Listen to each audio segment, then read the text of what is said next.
గారి గారు మేము 10 సంవత్సరాల అధికారంలో ఉన్నటువంటి పార్టీ కాదు, 2 సంవత్సరాల అధికారంలో ఉన్నాం.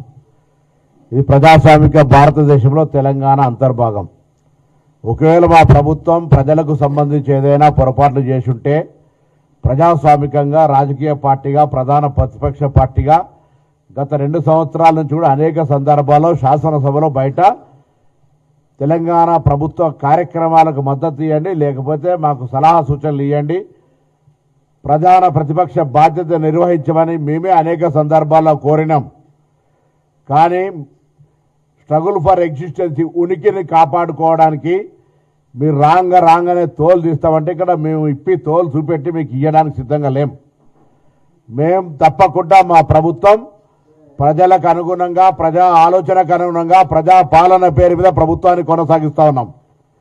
ఎవరు వారితే ఏది వారితే అది మాట్లాడితే చూస్తూ ఊరుకోవడానికి లేం.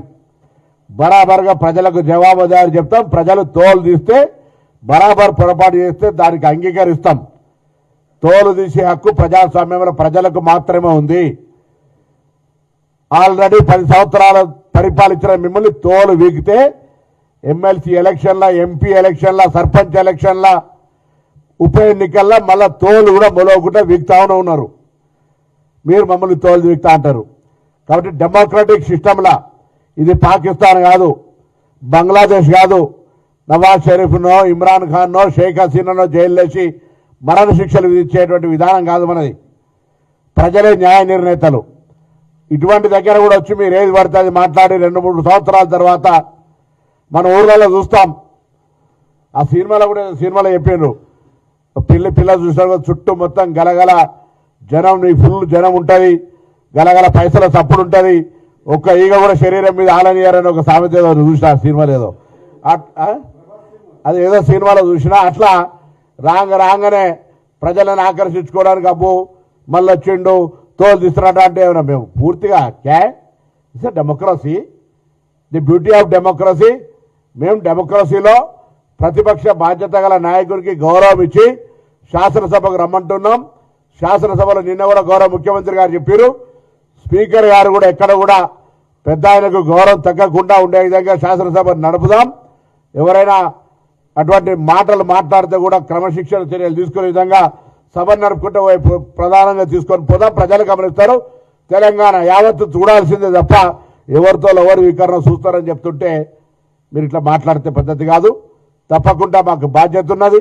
రాజకీయ పార్టీగా, కాంగ్రెస్ పార్టీ నాయకుడిగా ఎప్పటికప్పుడు సమీక్షించుకుంటూ కార్యక్రమాలకు సంబంధించి ఆర్థిక సంక్షోభం ఉన్న ఆర్థికపరమైన ఇబ్బందులు మంత్రులంగా మేము కూడా క్షేత్రస్థాయిలో ఇబ్బందులు పడుతున్నా ఉన్నటువంటి పరిస్థితిని అర్థం చేసుకొని ప్రజలకు అవసరమైన కార్యక్రమాలను తీసుకొని ముందుకు పోయే ప్రయత్నం చేస్తూ ఉన్నాం. మీ వల్ల కొన్ని అంశాల్లో హాస్టల్లో కిరాయిలు కట్టకపోతే తాళాలేసే పరిస్థితి నుంచి పాత బకాయి మెచ్చార్జీలు కట్టకపోతే కట్టుకుంటూ వస్తూ మేము గురుకులాలు ఓపెన్ చేసినటువంటి 300 గురుకులాలు ఉంటే 327 మహాత్మా జ్యోతి పాపలు ఉంటే 300 స్కూళ్ళు కిరాయి బంగ్లాలలో పౌల్ట్రీ ఫారాలలో ఎక్కడ పడితే అక్కడ పెట్టిర్రు. వాటిని సొంత భవనాలు కట్టడానికి వసతులు కల్పించడానికి ఇబ్బంది కలిగేటువంటి పరిస్థితి. ఈ విధంగా ప్రభుత్వాన్ని సరి చేసుకుంటూ ముందుకు పోతున్న సందర్భంలో మీరు కట్టిన కాళేశ్వరం ఏమైందో తెలుసు, మీరు కుర్చీ చేసుకొని కడతాన గౌరవం ఎక్కడుందో తెలుసు ఇప్పటికీ.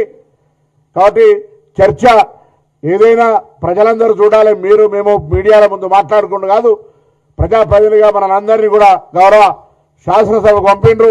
శాసనసభకు నిన్న ముఖ్యమంత్రి గారు చెప్పినట్టుగా శాసనసభ ఏర్పాటు చేస్తామని చెప్తా ఉన్నాం. శాసనసభకు హాజరై మరి ప్రజా సమస్యలు ఏ అంశమైనా సరే మా తోలు తీసే అంశాలు ఏమున్నా ఆ సభలో ఉంచే ప్రయత్నం చేయండి తప్ప ప్రెస్ కాన్ఫరెన్స్లలో తోలు తీస్తారని చెప్తే ఇక్కడ ఎవరు కూడా క్రియాశీలకంగా విద్యార్థి సంఘ రాజకీయాల నుంచి ఇచ్చిన మేము అటుగానే తోలు వీగుతారంటే చూసి అప్పచెప్పి ఇక మీకు తోలని మేము ఇచ్చే పరిస్థితులు ఏం లేం. కాబట్టి దయచేసి గౌరవ ప్రతిపక్ష నాయకుడిగా, పెద్ద ఆయనగా, తెలంగాణ ఉద్యమకారుడిగా మాకు గౌరవం ఉంది. తెలంగాణ ప్రజాస్వామ్యం, తెలంగాణ అభివృద్ధి, భారతీయ జనతా పార్టీ వివక్ష గొంతు ఏకమై తెలంగాణ నినాదంగా మనం కేంద్రం మీద ఒత్తిడి తెచ్చే అంశం కొరకు ప్రెస్ కాన్ఫరెన్స్ ఉంటుంది అనుకున్నాం. తాన తందాన అన్నట్టుగా మీరు ఇటు మాట్లాడితే సందేట్లో సడన్ ఇయ్యలేక కిషన్ రెడ్డి ఒక లెటర్ రాస్తాడు. అది తెలుగులో సోనియా గాంధీ గారికి తెలియస్తుందా? కేంద్ర మంత్రి అరే రాయి, నువ్వేం రాయి, 12 ఏళ్ళు పరిపాలించినావు, హైదరాబాద్ మంత్రివి, lakes and rock city Hyderabad tourism మంత్రి 5 ఏళ్ళు ఏం చేసినావు చెప్పు. ఇప్పుడు 5 ఏళ్ల నుంచి మొత్తం 12 ఏళ్ళ మీ ప్రభుత్వం వచ్చి సంవత్సరం 2 కోట్ల ఉద్యోగాలు ఇచ్చిందా?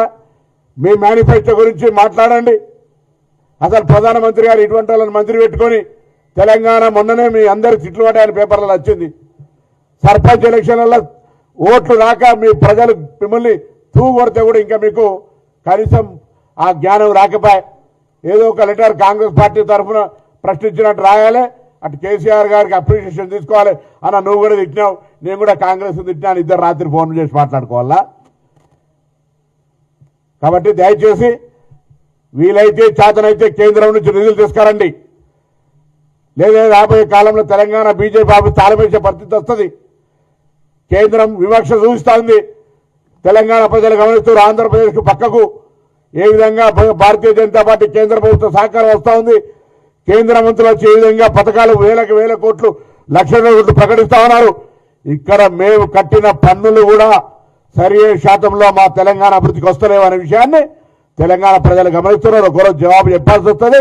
జాగ్రత్త. అటు భారతీయ జనతా పార్టీ ఇటు ప్రతిపక్ష పార్టీ మౌనంగా ఉండి తెలంగాణ ప్రజలకు అన్యాయం చేస్తే చూస్తూ ఊరుకోరు. మేం అధికారంలో ఉన్నాం. ప్రజలు ఇచ్చిన అధికారం ఇది. ప్రజలు ఇచ్చిన అధికారంలో పొరపాట్లు చేస్తే దాన్ని ప్రజా ప్రతిపక్షంగా చూపెట్టే ప్రయత్నం చేయండి. ప్రజలకు తప్పకుండా మేము జవాబు చెప్తాం. ప్రజలకు కోరుతా ఉన్నాం.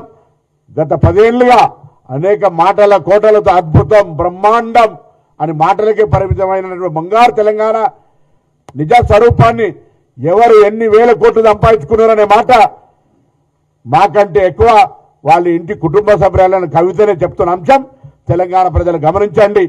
మేముగా ఎవరిపైన కక్ష సాధింపు కానీ పాకిస్తాన్ లాగా అప్రజాస్వామికంగా జైల్లో వేయడం కానీ మరణ శిక్షలు విధించడం కానీ అటువంటి కార్యక్రమాలు చేసే విధానంలో మా ఆలోచన లేదు. It's democratic party.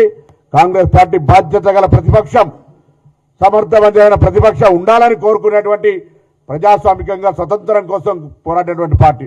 నాకు అర్థం కాలేదు నిన్న నరేంద్ర మోడీ గారు అంటారు దేశానికి వ్యతిరేకంగా కాంగ్రెస్ పార్టీ ఆలోచన చేస్తుందని. నరేంద్ర మోడీ పుట్టక ముందు లాగులు దొరక ముందు అంటే నేను కూడా పుట్టలే.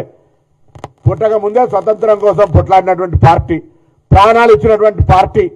ఈ దేశంలో ఏదైనా నిర్మాణాత్మకంగా జవహర్లాల్ నెహ్రూ నుంచి మొదలుకుంటే ఈనాటి వరకు భారతదేశంలో ఏదైనా నిర్ణయాత్మకమైనటువంటి ప్రజలకు ప్రయోజనకారి నిర్ణయాలు ఇస్తుందంటే కాంగ్రెస్. ఇలా మీరు మొన్నటిదాకా నెహ్రూను ఇందిరాగాంధీని పేరు కనబడకుండా వాళ్ళను దుష్ప్రచారం చేశారు. ఇలా ఏకంగా మహాత్మా గాంధీ గారికి సూటి పెట్టిండ్రు. ప్రజలు గమనిస్తా ఉన్నారు. జాతిపిత మనసుల్లో మారుతున్నట్టు పద్ధతులు, కానీ స్వతంత్రాన్ని సాధించి శాంతియుతంగా సాధించినటువంటి జాతి పితకు కూడా మీరు ఈరోజు జీరామ్జీ అని గాడ్సేను తీసుకొచ్చి పెడుతుంటే ప్రజలు అన్ని గమనిస్తా ఉన్నారు. మళ్ళీ కాంగ్రెస్ పార్టీ దేశద్రోహం కోసం పాల్పడతా ఉందంటున్నారు. మేము ఇవాళ భారతదేశం దేశభక్తికి సంబంధించి అఖండ భారతంగా ఉండాలని ప్రాణాలు అర్పించినటువంటి ఇందిరాగాంధీ, రాజీవ్ గాంధీ గారి వారసులం. తప్పకుండా కాంగ్రెస్ పార్టీ తరఫున మరొక్కసారి ఈ దేశ ప్రజలకు ప్రజాస్వామ్యాన్ని కాపాడాలని, రాజ్యాంగాన్ని కాపాడాలని రాహుల్ గాంధీ గారి ఆధ్వర్యంలో పోరాటం చేస్తున్న పార్టీ తట్టుకోలేక ఎక్కడికక్కడికి వెళ్ళి దేశానికి వ్యతిరేకంగా పనిచేస్తున్నాం అన్నటువంటి విమర్శ చేయడం మంచిది కాదన్నమాట మనం చేస్తూ